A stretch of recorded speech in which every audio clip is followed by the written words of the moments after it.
Nós saudamos aos nossos ouvintes com a paz do Senhor Jesus. Estamos aqui mais uma vez para tratarmos do assunto o chamado do servo.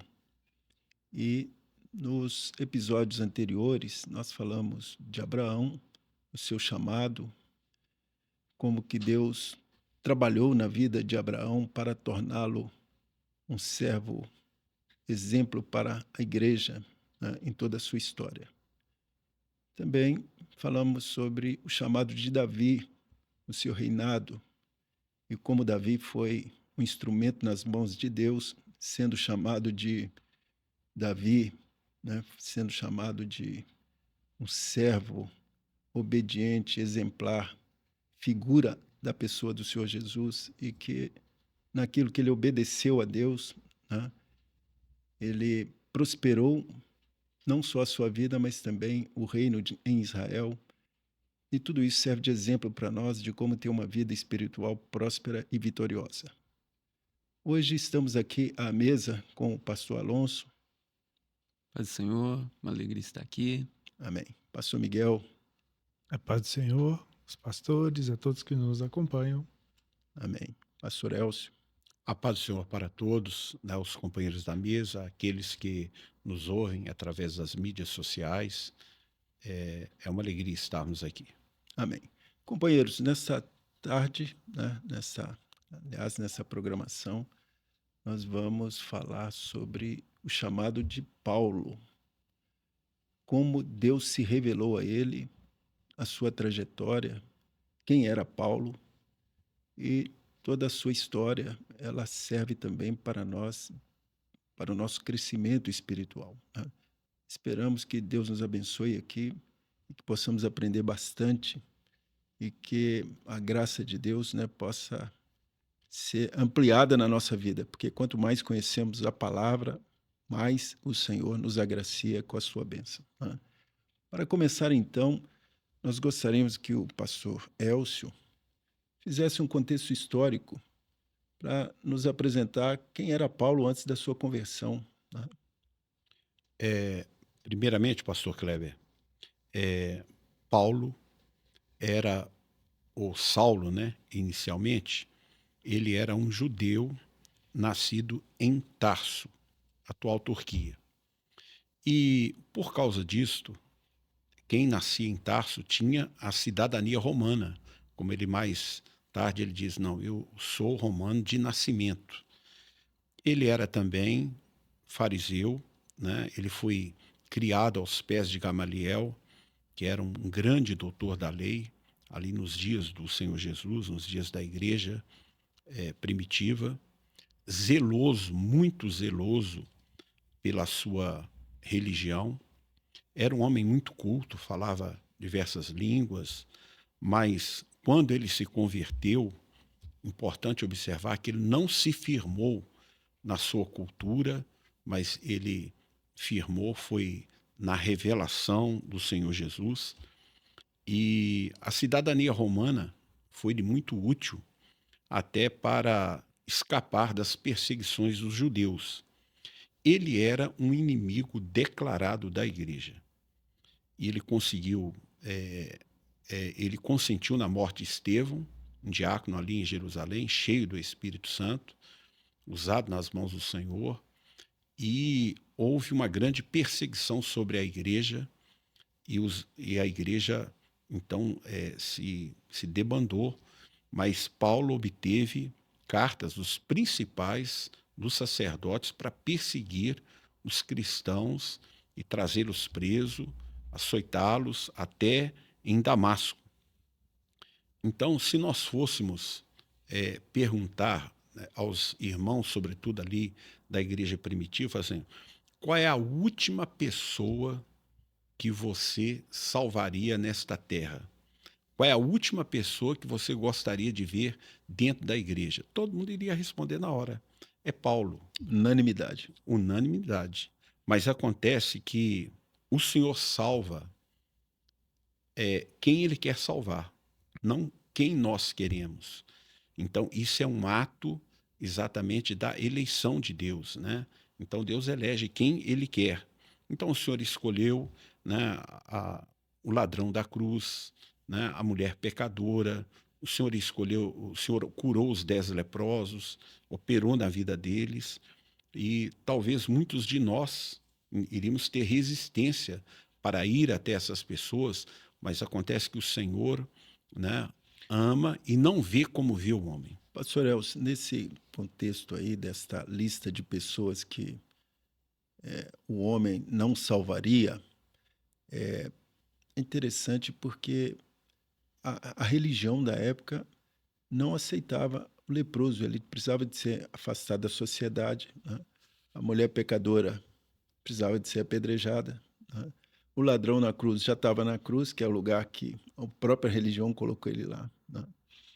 Então, todo esse contexto, e Paulo, ele não era aceito agora, não é pela religião lá, mas é pela igreja, né? A igreja não queria Paulo, porque ele perseguia a igreja.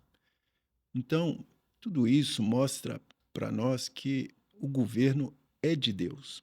Isso é muito bom, porque eu sempre penso nessa beleza do evangelho, que nós não dependemos de homens, né? Porque quem nos chamou foi Deus e quem nos sustenta no caminho é o Senhor. Então, nós não dependemos do homem, mas como nós vamos aprender aqui com os companheiros à mesa, Paulo viveu na dependência do Espírito Santo. E na dependência do Espírito Santo, ele pôde ser um vaso usado por Deus para trazer benefícios que a igreja nunca teve.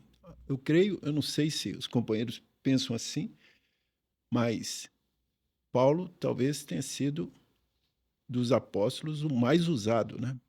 Por causa das cartas, né? E por causa da doutrina. Então ele foi um instrumento que foi usado para levar o evangelho aos gentios de longe. Mas ele trouxe muitos benefícios à igreja em Jerusalém, em Israel, né? E toda a igreja de um modo geral. Então, serve para nós como exemplo de que na igreja nós servimos ao Senhor e convivemos com os homens, né? com os irmãos, né? Dentro da igreja, porque a igreja é uma comunidade, mas toda uma comunidade que aprende a ouvir a voz de Deus e fazer a vontade dele, né? Pastor Kleber, dentro disso que você está falando,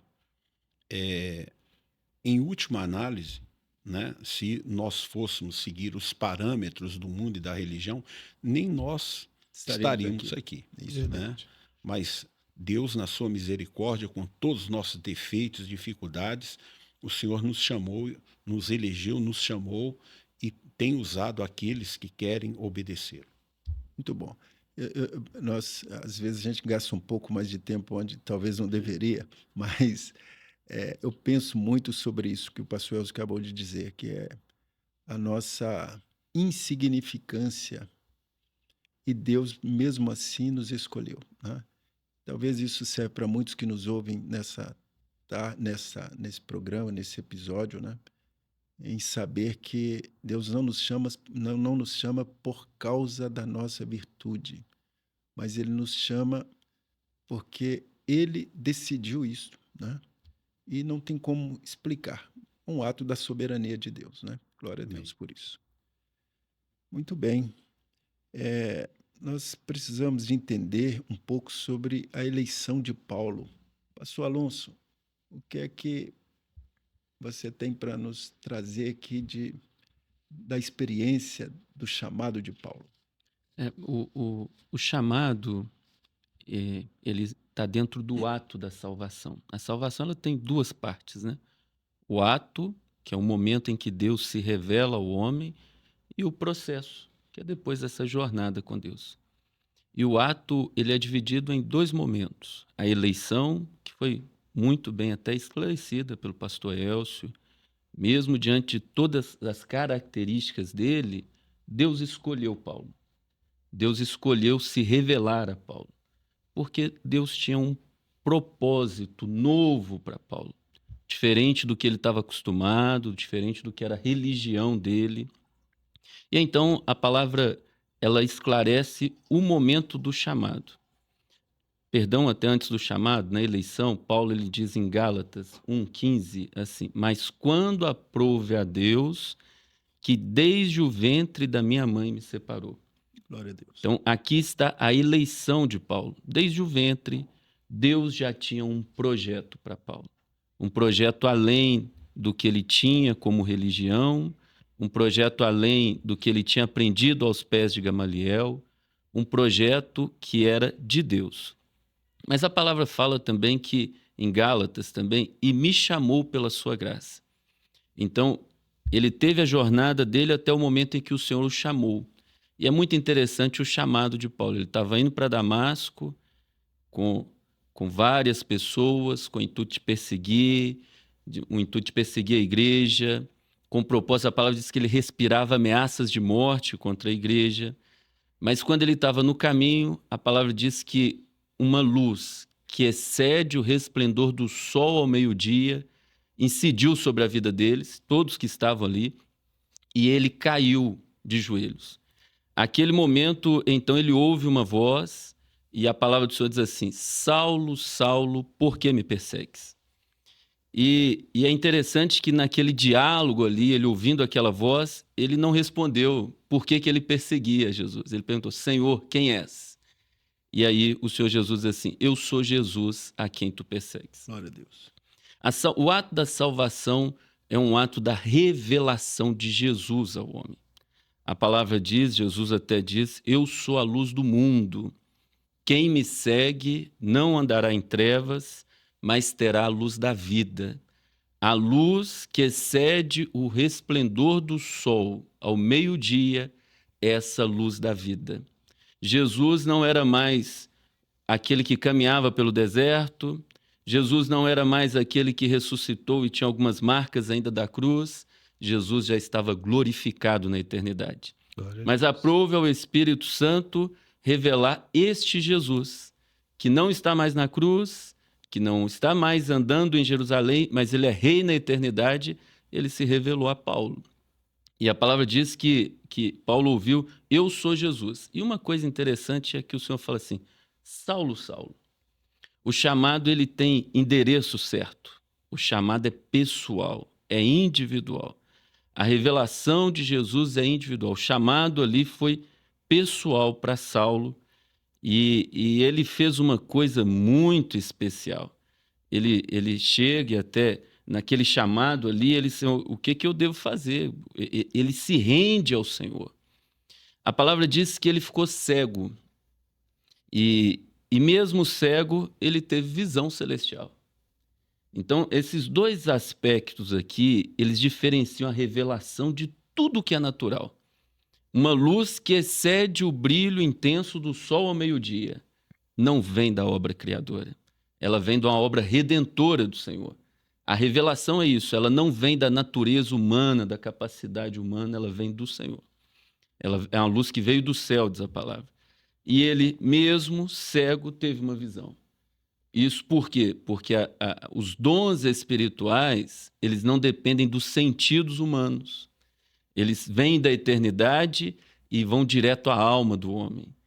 A operação do Espírito Santo não depende... E tem uma coisa, pastor Kleber, que eu queria encerrar aqui o comentário dizendo que a palavra diz assim: eles não viram homem algum. E é muito especial isso, e nós vemos isso na obra, e você disse até muito bem. O chamado não é de um homem, o chamado não é de um líder, o chamado não é para uma religião, o chamado é de Jesus. É Ele quem se revela, é Ele quem nos chama e é Ele quem quer nos guiar no caminho da salvação. Glória a Deus. Maravilha. É realmente a experiência muito marcante, a experiência de Paulo, né? Porque todos viram a luz e a voz também foi ouvida por todos, mas a palavra foi dirigida exclusivamente a Saulo, né? Exato. E 2 vezes, para que não tivesse dúvida: Saulo, Saulo, em alto e bom tom. O que nós queríamos até enfatizar, irmãos, é o seguinte: o poder da palavra de Jesus. A palavra de Jesus é uma palavra tão poderosa, né? A palavra palavra de Deus, né? Que imediatamente Paulo caiu por terra. Foi a mesma voz diante do sepulcro de Lázaro, de Lázaro, né? De Estava Lázaro. morto. Então, Lázaro sai para fora, o morto, né? Que estava ali há 4 dias. Ele ouviu a voz de Jesus. Então, a voz do Senhor é poderosa. Então, o pastor Alonso, falou muito bem sobre a luz, né? Que excedeu a luz do sol, do meio-dia, né? Então, é muito maior do que a obra criadora e a obra redentora, mas Glória a a Deus. voz, o poder, a voz de muitas águas, né? É. Como fala Apocalipse, né? A voz poderosa do Senhor Jesus. E um aspecto é o imperativo do chamado, né? Essa voz poderosa chamando o homem para a salvação. É só ele, só Jesus que é capaz de transformar vidas. E uma coisa interessante é sobre Saulo. O Senhor conhecia ele, conhecia o nome dele. Isso nós vemos nos cultos proféticos. Quando o Senhor revela mistérios da vida da pessoa, que ela está passando, que ela está vivendo, e às vezes ela nem imaginava, né? Alguns até se assustam, mas como que esse pastor aí sabe da minha vida disso? Não, é Jesus que está se revelando e chamando vidas para a salvação e Glória a identifica Jesus. pessoalmente. O nome é o que identifica a pessoa. É. Culto profético, né? Para quem não conhece, a Igreja Cristã Maranata, Deus fala através dos dons espirituais. Então, o nosso culto é profético porque Deus se revela em cada culto. Glória a Né? Deus. Nós temos, nosso culto ele tem a revelação de quais louvores vamos cantar. Os louvores são, na sua grande maioria, louvores revelados pelo Espírito Santo também. Né? A palavra, ela é grande, mas qual texto o pastor vai pregar? Aquele texto que o Senhor revelar. Né? Amém. E, como na experiência de Paulo, Deus também revela o segredo que está no coração das pessoas para a salvação delas. Né? Não é o segredo para expor uma pessoa, mas para que ela saiba que o amor de Deus está também manifesto a seu favor. Né? Glória a Deus por isso. Amém. Muito bem, pastor Miguel, nós gostaríamos de entender também como que... Porque Deus chamou Paulo, ele, na sua religião, ele era fariseu, né, zeloso, mas Deus mostrou a Paulo quanto ele deveria padecer pelo nome do Senhor. Né? Então, não simplesmente chamou para a salvação, mas chamou com uma vocação, que não é uma vocação que Paulo escolheu. Nós entendemos claramente que Paulo não escolheu ser pastor, mas Deus é que escolheu e decidiu que ele fosse apóstolo, né? Fosse ministro do Evangelho. E Paulo, até numa das cartas, ele escreve, porque falamos não para agradar a homens, mas a Deus que prova os nossos corações. E se eu prego o Evangelho, porque me é imposta essa obrigação. Então, há aqui uma ordenância. O ministério é um chamado imperativo em que o homem ele se sente constrangido. Né? Ou ele atende à voz do Senhor, ou, como certamente nós vamos aprender aqui, como que ele vai dizer não. Né? E nesse sentido, pastor Miguel, o que é que nós podemos entender dessa vocação celestial, ou seja, dessa revelação, dessa maneira que Deus se revelou a Paulo como um servo de Deus, a sua trajetória profética e tudo aquilo que ele foi, né? Como que ele conseguiu compreender tudo isso? Né? A primeira coisa, o chamado do servo, é que sua vida é transformada, porque o Espírito Santo revelou o Senhor Jesus. Glória a Deus. A vida se transforma, tudo se renova, novo nascimento, porque quem está diante deste servo escolhido, separado, para a partir de agora ter uma vida em santificação, é o próprio Senhor Jesus. E quando temos essa experiência, como Paulo teve, todos os dias nós desejamos sentir a mesma revelação, porque o caminho se prospera na presença do seu Jesus. Por isso que ele falou para Ananias. Ananias tinha medo de ir lá orar com Paulo, mas Jesus falou com ele: é para mim um vaso escolhido, Glória a Deus. porque tinha uma vocação, um chamado. E Paulo passaria, através da revelação, viver adentrando um mistério, que é conhecer a cada dia o Salvador. Um texto que Paulo escreveu para Timóteo, que foi um jovem que também teve a sua experiência de salvação e foi aluno de Paulo, está um texto que está na segunda epístola de Timóteo, fala exatamente tudo isso que nós já conversamos. Paulo relatando que nos salvou. Então, Paulo mesmo deveria duvidar da sua salvação. Eu era quem eu era, mas Jesus me transformou. E ele glorifica pela salvação. E chamou com uma santa vocação. Não é uma vocação para realizar um trabalho da obra criadora, um trabalho para aperfeiçoar nesse mundo, mas não, é uma santa vocação. É para levar uma mensagem que não é dele, igual o pastor Alonso falou, porque não recebi nem aprendi de homem algum, ele escreveu isso em Gálatas, mas pela revelação de Jesus Cristo. E Paulo, a cada dia, foi cumprindo esse chamado, essa vocação. Porque a cada experiência que o Senhor dava era um ensino que era dado por revelação. E no texto ele continua falando, não segundo as nossas obras, mas segundo o seu próprio propósito. Trabalhamos para o Senhor Jesus.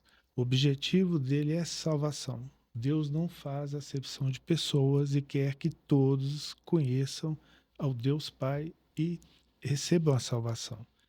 Então, esse propósito de Jesus é pela graça que nos foi dada em Cristo Jesus antes dos tempos dos séculos.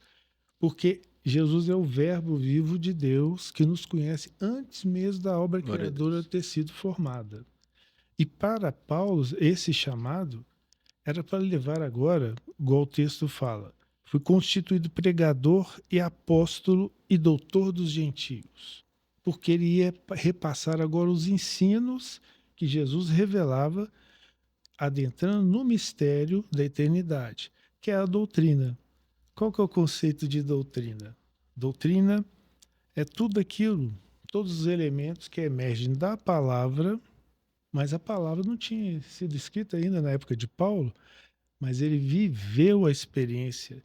A cada momento que Jesus o colocava em uma situação em que ele era obediente à direção do Espírito Santo, a palavra estava sendo escrita. Por isso que ele escreveu várias cartas, levando a doutrina, levando o ensino que era de Jesus. E hoje nós temos o Novo Testamento, onde que várias cartas têm esse aprendizado de Paulo. Então essa vocação vem através de uma direção de obediência e santificação do Espírito Santo. Pastor Miguel, eu creio que vale ressaltar que Paulo ele tinha um conhecimento muito amplo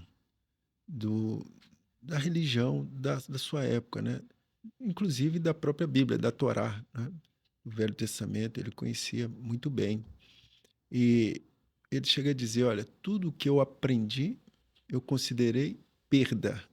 Em outro texto fala, considerei esterco, né? Quer dizer, não teve valor nenhum para o meu ministério e para a minha vocação celestial. Então, tudo que ele escreveu, a partir da sua conversão, do seu chamado, ele não usou nada lá de trás, né? Ele considerou toda a religiosidade, né? Toda a sua tradição, todo o seu conhecimento, ele anulou, ele perdeu tudo aquilo. E é interessante porque para que a gente avance na vida espiritual, é preciso realmente ter o que o pastor Alonso disse, né? Um novo nascimento, é uma nova vida, agora é uma vida revelada, como os companheiros aqui já disseram, e daqui para frente, dependência plena do Espírito Santo, e Deus pôde usar de maneira poderosa e maravilhosa. Maravilha. Eu queria... Pode falar. O ensino principal que Paulo repassa e que ele vê a diferença do que ele era antes, um doutor da lei, que tinha uma experiência grande, achava que tinha uma experiência grande com Deus, mas quando ele tem um encontro com Jesus, Glória a Deus. ele coloca: temos um único mediador entre Deus e os homens, Cristo Jesus, o Senhor. Ali tudo foi transformado na Maravilha. vida dele. Glória a Jesus. Interessante o que o pastor Kleber acabou de falar sobre o crescimento na vida espiritual. Mas eu gostaria de destacar um aspecto que é o crescimento no corpo. Porque Paulo, depois da sua experiência em Damasco, ele foi para a Arábia e ficou lá 3 anos. E é interessante que nas viagens de Paulo, todo lugar onde Paulo, né, passou, então grandes experiências são registradas ali. Mas naquele período da Arábia que ele ficou lá, ele certamente pregou o evangelho, por certo pessoas se converteram, talvez tinha uma igreja ali incipiente, né? Não sabemos, não temos detalhes. Mas acontece que não se fala nada do período de Paulo na Arábia. Quando ele retorna, após esse tempo, 3 anos, para Damasco e depois para Jerusalém, então Barnabé o toma pela mão, o apresenta aos apóstolos, fala da sua experiência, e aí sim, no corpo, Paulo começa a ter um crescimento espiritual. Isso é muito importante. Você, ou qualquer um, quer crescer espiritualmente, então o crescimento é no corpo. O pastor cresce, é integrado ao presbitério, né? O membro da igreja cresce, é integrado à escola bíblica, ao culto profético, às atividades da igreja, indo ao Manaim, é integrado à igreja, integrado à igreja. E é na igreja que nós descobrimos a nossa vocação espiritual. Você vai ser o quê? Instrumentista, você vai ser uma evangelista, vai ter ministério, né? Um pastor, vai ser o que você vai ser usado pelo Senhor? Para ensino de crianças, então, às vezes é uma irmã, né, professora de crianças. Qual é a sua vocação? Lembrando que a criança, toda criança tem uma vocação natural, mas quando nós recebemos o novo nascimento, nós temos uma vocação espiritual para trabalharmos na igreja, para sermos usados nas mãos do Senhor. Então, este é um detalhe interessante. E, para finalizar, eu vou falar de 1 Pedro 1,10. Portanto, irmãos, cada vez mais, procurai fazer cada vez mais firme a vossa vocação e eleição, porque fazendo isto, nunca, jamais tropeçareis. Glória a Deus. Glória a Deus. O sustento da nossa fé está relacionado à nossa integração ao corpo. Glória a Jesus. Isso é fundamental. Isso. Então, é obediência à aspersão do sangue, porque o sangue é aspergido no corpo. Então, o membro precisa de estar integrado ao corpo para receber os benefícios da comunhão e, consequentemente, o crescimento espiritual. Glória a Amém. Deus. Glória a Jesus. Infelizmente, companheiros, chegou nosso tempo, venceu, né? Foi um prazer, uma alegria enorme estar aqui com você, que nos ouve, que acompanha, que nos assiste, como também os companheiros aqui à mesa, né? Pastor Alonso, Pastor Miguel, Pastor Elcio. Paz do Né? Senhor. Glória a Jesus. A paz do Senhor. A paz do Senhor. Encerramos aqui, então, mais esse episódio e mais na sequência teremos novos exemplos de servos que foram chamados por Deus, como Deus os chamou e como Deus os usou para que, através da experiência deles, também possamos crescer espiritualmente. Gostaríamos também que você que nos assiste no nosso chat possa colocar a sua experiência ou até escrever para nós.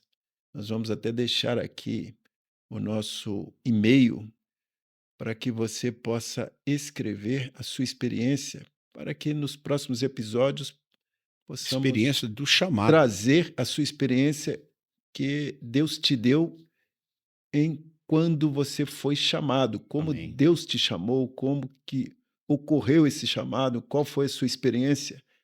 E para nós será uma alegria poder interagir e participar. A todos a paz do Senhor.